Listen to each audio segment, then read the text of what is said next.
নমস্কার বন্ধুরা। পয়লা জুলাই যে সমস্ত মা বোন কিংবা দিদিরা অন্নপূর্ণা যোজনার মাধ্যমে ৩,০০০ টাকার আর্থিক সহায়তা পেয়েছেন, তারা অত্যন্ত খুশি হয়েছেন। একই সঙ্গে যাদের সব কিছু ঠিকঠাক থাকা সত্ত্বেও অন্নপূর্ণা যোজনার টাকা পাননি, তারা এখনও পর্যন্ত চিন্তায় আছেন। অন্নপূর্ণা যোজনার টাকা কেন তাদের ব্যাঙ্ক অ্যাকাউন্টে আসেনি? টাকা কি এখনও আসতে পারে? কারণ কোথাও কোথাও বলা হচ্ছে ৭ তারিখ, ১০ তারিখ ইত্যাদি পর্যন্ত অপেক্ষা করতে। এবার অন্নপূর্ণা যোজনায় আপনার টাকা কেন অ্যাকাউন্টে আসেনি? আপনি কোথায় খোঁজ নেবেন? কিভাবে সঠিক তথ্য পাবেন? সে বিষয়েও আপনি জানতে পারছেন না। তো আজকের এই ভিডিওতে আমরা অন্নপূর্ণা যোজনায় যে সমস্যাগুলি সম্পর্কে আপনারা চিন্তিত আছেন, সেগুলো নিয়ে আলোচনা করব। প্রথমত, একই পরিবারের একাধিক সদস্য যারা অন্নপূর্ণা পাওয়ার যোগ্য, তারা একটি ফর্মই ফিল আপ করেছেন। অনলাইনে বলুন, অফলাইনে বলুন, তারা একটি ফর্মই ফিল আপ করেছেন এবং সেখানে যারা যোগ্য তাদের সমস্ত তথ্য দিয়েছেন। তার জন্য কি তারা অন্নপূর্ণা যোজনার টাকা পাচ্ছেন না একই পরিবারের বেশি সদস্য হওয়ার ক্ষেত্রে? দ্বিতীয়ত, পিএম কিষাণের টাকা পেত অনেক মহিলারাই এখন পিএম কিষাণের টাকা পান। তো যারা পিএম কিষাণের টাকা পান, তাদের কি অন্নপূর্ণা যোজনার টাকা দেওয়া হবে না? এমনটা কি হয়েছে? তৃতীয়ত, স্বামী সরকারি চাকরি করেন, তাহলে কি সেই পরিবারের বা তার স্ত্রী অন্নপূর্ণা যোজনার মাধ্যমে মাসিক সহায়তা পাবেন না?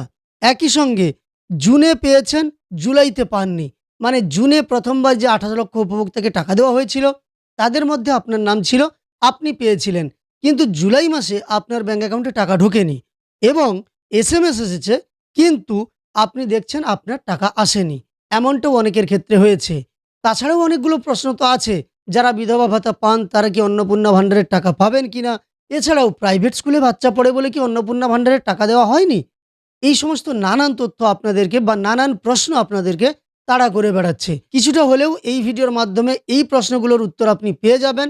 তো অবশ্যই ভিডিওটি শেষ পর্যন্ত দেখতে থাকুন। আর চ্যানেলে নতুন এসে থাকলে প্রতিনিয়ত গুরুত্বপূর্ণ ভিডিওর তথ্য পাওয়ার জন্য চ্যানেলটিকে সাবস্ক্রাইব করে পাশে থাকা নোটিফিকেশন বেল আইকনটা অল করে রাখুন। ফেসবুক থেকে দেখে থাকলে অবশ্যই পেজটিকে ফলো করে রাখুন। তো আমরা একে একে প্রত্যেকটা উত্তর দেখার চেষ্টা করব। প্রথমত, একই পরিবারের একাধিক সদস্য অন্নপূর্ণা ভাণ্ডার পাওয়ার যোগ্য, তারা একটি ফর্মই ফিল আপ করেছিলেন।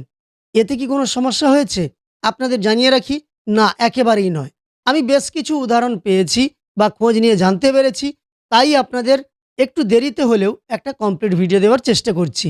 একই পরিবারের একাধিক সদস্য মানে ২ জন, ৩ জন যদি থেকে থাকে, তারা যদি অন্নপূর্ণা ভাণ্ডারের জন্য একটি মাত্র ফর্ম ফিল আপ করেও থাকেন, তাদের পরিবারে টাকা এসেছে। এবার কিছু কিছু পরিবারের ক্ষেত্রে কি হয়েছে, একজনের টাকা এসেছে, একজনের আসেনি। আবার কারোর ক্ষেত্রে কারোরই টাকা আসেনি, এমনটাও হয়েছে। দ্বিতীয়ত, পিএম কিষাণের টাকা পেত কোনো মহিলা, তিনি পিএম কিষাণের টাকা পেতেন, তিনি কি অন্নপূর্ণা ভাণ্ডারের টাকা পাচ্ছেন না, সেটা কি একটা কারণ? মানে পিএম কিষাণের টাকা পাওয়ার জন্যই কি তিনি অন্নপূর্ণা ভাণ্ডারের টাকা পাচ্ছেন না? একেবারেই নয়। পিএম কিষাণের টাকা পেতেন, অন্নপূর্ণা ভাণ্ডারেরও টাকা পেয়েছেন পয়লা জুলাই। এটাও কিন্তু আমরা দেখেছি, অন্নপূর্ণা ভাণ্ডার প্রকল্পে পয়লা জুলাই পিএম কিষাণের উপভোক্তাও টাকা পেয়েছেন। এবং পিএম কিষাণের টাকা পেলে অন্নপূর্ণা ভাণ্ডারের টাকা পাবেন না, এমনটা কিন্তু কোথাও নেই। তার কারণ পিএম কিষাণ কৃষকদের জন্য একটা আর্থিক সহায়তা, যা বছরে ৩টি কিস্তিতে সমানভাবে দেওয়া হয়। এটা কোনো পেনশন স্কিম নয়। পেনশন স্কিমের ক্ষেত্রে সমস্যা হওয়ার কথা ছিল। যেমন ধরুন, আপনাদের একটা প্রশ্ন আমি প্রচুর পেয়েছি, বিধবা ভাতা পেলে কি অন্নপূর্ণা ভাণ্ডারের টাকা পাবে না? এক্ষেত্রেও জানিয়ে রাখি, বিধবা ভাতা প্রাপকেরাও যারা অন্নপূর্ণা ভাণ্ডারের জন্য আবেদন করেছিলেন, তারাও টাকা পেয়েছেন। পরবর্তীকালে ওদের নামটা ক্যান্সেল হবে কিনা সেটা বলা যাচ্ছে না, কারণ মুখ্য সচিবের বলা তথ্য অনুযায়ী যদি দেখা যায় কেউ বেনিয়ম করে টাকা পেয়েছেন, সেটা কিন্তু বন্ধ করে দেওয়া হবে, এমনটা বলা হয়েছে। তবে অন্নপূর্ণা ভাণ্ডার এটাও একটা মান্থলি পেনশন স্কিম। আর বার্ধক্য ভাতা কিংবা বিধবা ভাতা কিংবা প্রতিবন্ধী ভাতা, এগুলোও কিন্তু প্রত্যেক মাসে দেওয়া পেনশন স্কিম।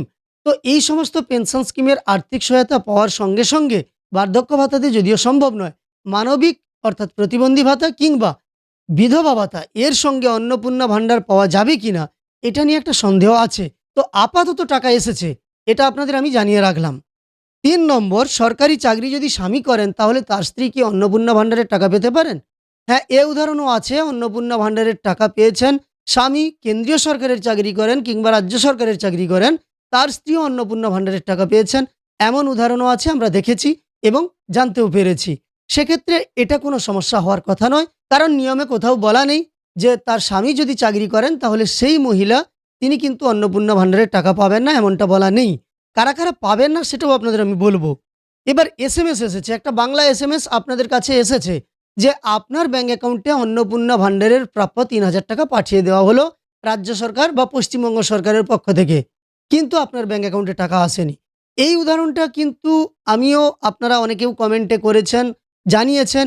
কিন্তু আমি দেখেছি আমার এই কাছাকাছি এলাকায় যারা এই এসএমএসটি পেয়েছেন তাদের মধ্যে মোস্ট অফ দ্য ওমেন তারা কিন্তু টাকা পেয়ে গেছেন। অর্থাৎ বেশিরভাগ মহিলা যারা এই এসএমএসটা পেয়েছেন তারা টাকা পেয়ে গেছেন। এবার যারা টাকা পাচ্ছেন না তাদের বলবো আপনারা একটু ডিবিটি চেক করে নেন, ডিবিটি লিঙ্ক আছে কিনা। এটা যেমন ১ নম্বর। দ্বিতীয় নম্বর বলবো, আপনাদের যদি একাধিক ব্যাঙ্ক অ্যাকাউন্ট থাকে তাহলে আপনি অন্য ব্যাঙ্ক অ্যাকাউন্টগুলোতে সার্চ করে দেখে নেন ওই ব্যাঙ্ক অ্যাকাউন্টে টাকা ঢুকেছে কিনা।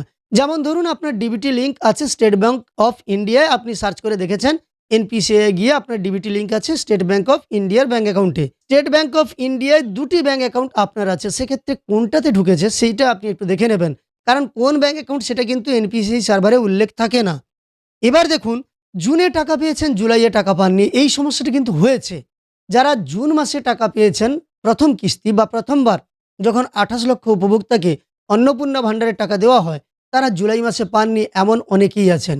তো এমন আপনাদের মধ্যে কেউ আছেন কিনা কমেন্টে জানাবেন। তবে প্রত্যেকেরই অনলাইন করার প্রয়োজন ছিল। অনেকেই বলেছেন অনলাইন করেছেন, অনলাইন সাবমিট করতে গিয়ে দেখানো হয়েছে যে আধার অলরেডি রেজিস্টার্ড, তাদেরও টাকা আসেনি। তাহলে কেন আসেনি? এটা একটা সমস্যার ব্যাপার। তাদের জন্য আমি বলবো একটু অপেক্ষা করতে। হয়তো আগামী কয়েকদিনের মধ্যে টাকা ঢুকতে পারে। এখনো পর্যন্ত আমি যেই মুহূর্তে ভিডিও রেকর্ডিং করছি ৩ তারিখ পর্যন্ত এই অন্নপূর্ণা ভান্ডারের টাকা নতুন করে ১লা জুলাইয়ের পরে কেউ পাননি। এবার আপনাদের যাদের অনেকের প্রশ্ন আছে, ছেলে প্রাইভেট স্কুলে পড়ে বলে কি অন্নপূর্ণা ভান্ডারের টাকা পাচ্ছি না? কখনোই নয়। রাজ্য সরকারের ঘোষণা অনুযায়ী প্রাইভেট স্কুলে পড়লে টাকা পাবেন না এমনটা নয়। বলা হয়েছে সরকারের কোনো অনুমোদন নেই, এই ধরনের কোনো বিদ্যালয়ে পড়ে থাকলে তারা টাকা পাবেন না। ইনকাম ট্যাক্স যারা পে করেন তারা টাকা পাবেন না অন্নপূর্ণা ভান্ডারের। এছাড়াও বলা হয়েছে যাদের ভোটার লিস্ট থেকে নাম বাদ গিয়েছে তারা পাবেন না। যাদের ফর্ম ফিল আপ করতে গিয়ে ভুল হয়েছে সেক্ষেত্রে তাদের সমস্যা থাকতেও পারে। এছাড়াও বলা হয়েছে যদি কোনো চাকুরিজীবী মহিলা হয়ে থাকেন কিংবা তিনি পেনশন প্রাপক হয়ে থাকেন, তিনিও কিন্তু অন্নপূর্ণা ভান্ডারের টাকা পাবেন না। তার বাচ্চাকে সরকারি টিকা যদি না দেওয়া হয় সেক্ষেত্রে ওই মহিলা অন্নপূর্ণা ভান্ডারের টাকা পাবেন না। এই ধরনের বেশ কিছু নিয়মের কথা বলা হয়েছে। কোথাও বলা নেই যে আপনি অন্নপূর্ণা ভান্ডারের টাকা পাবেন না আপনার ছেলে যদি প্রাইভেট কোনো বিদ্যালয়ে পড়ে। অনেক প্রাইভেট বিদ্যালয় আছে যেখানে সরকারের স্বীকৃতি আছে, যেখানে সরকারের কোনো স্বীকৃতি নেই সেই সমস্ত বিদ্যালয়ে পড়লে আপনি টাকা পাবেন না, এমনটা বলা হয়েছে। আর যেটা মনে হচ্ছে একটি নির্দিষ্ট সংখ্যা, অর্থাৎ ২৮শে জুন পর্যন্ত আপনাদের নিশ্চয়ই মনে থাকবে ভেরিফিকেশনের কাজ চলছিল, তারপর বন্ধ করে দেওয়া হয়। এই পর্যন্ত যতজনের ভেরিফিকেশন করা গেছিল তাদের মধ্য থেকে যোগ্য অযোগ্য বিচার করে টাকা দেওয়া হয়েছে। অনেকেই এলিজিবল হওয়া সত্ত্বেও বাদ পড়ে গেছেন, হয়তো ভেরিফিকেশন করার সময়ই পাননি। গ্রাম পঞ্চায়েতে যারা ভেরিফিকেশন করেছিলেন কিংবা ব্লক স্তরে যারা ভেরিফিকেশন করেছিলেন বা পৌরসভা এলাকায় যারা ভেরিফিকেশন করেছিলেন তারা হয়তো সুযোগই পাননি, যেহেতু সার্ভার ২৮শে জুনের পরে বন্ধ করে দেওয়া হয়েছিল বা পোর্টাল কোনো কাজ করছিল না। এক্ষেত্রে তারা আবার টাকা পাবেন কিনা, মাননীয় মুখ্যমন্ত্রী ঘোষণা অনুযায়ী তারা কিন্তু আবার আগস্ট মাসে সরকারের পক্ষ থেকে টাকা দেওয়া হবে, তখন অন্নপূর্ণা ভান্ডারের টাকা পেয়ে যাবেন।